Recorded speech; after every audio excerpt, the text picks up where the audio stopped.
Мужчина возвращался домой с работы, уставший, но довольный, что день наконец-то подошел к концу. Он шел по знакомой улице и заметил, как в парке на скамейке сидит молодая женщина. На вид ей было около 25 лет. Она была одета в грязные, потрепанные вещи, а ее лицо выражало страх и растерянность. Он подошел ближе и не без опасения спросил: «Ты в порядке? Может, тебе нужна помощь?» Девушка подняла глаза. В ее взгляде было столько отчаяния, что мужчина почувствовал сильное желание помочь. Она вздохнула и с трудом ответила: «Я не знаю, что делать. Все случилось так быстро». Она объяснила, что потеряла все: дом, работу, а потом даже и друзей. Она заплутала в жизни и оказалась на улице.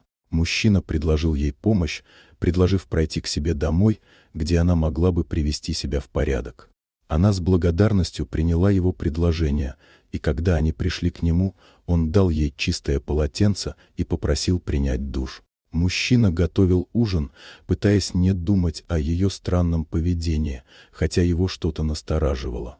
Когда девушка вышла из ванной, она выглядела гораздо более уставшей, но хотя бы немного спокойной. Однако мужчина не мог не заметить ее татуировки. Их было много на шее, руках и даже на щиколотке.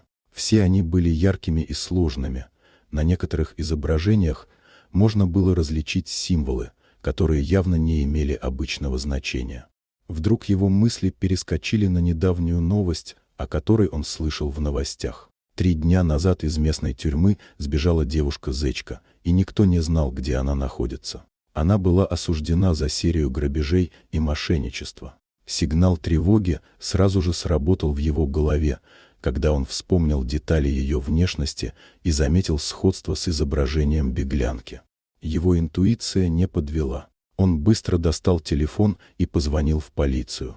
«Здесь, в моем доме, возможно, находится беглая преступница. Я готов предоставить все данные». Полиция отреагировала моментально. Через 10 минут в квартиру приехали несколько патрульных машин. Они взяли девушку под стражу, после чего женщина была доставлена в отделение для допроса. Она оказалась тем самым беглецом, о котором шла речь в новостях.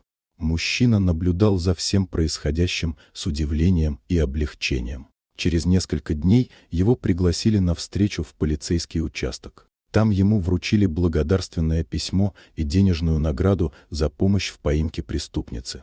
Все это было довольно странно и неожиданно. Он не искал приключений, а просто хотел помочь человеку. Но теперь, когда все закончилось, он не мог избавиться от мысли, что порой судьба ведет нас такими путями, о которых мы даже не задумываемся. Вот такая удивительная история. Дорогие друзья, если вам понравилось видео, поставьте лайк, а также подписывайтесь на канал, где найдете еще много интересного.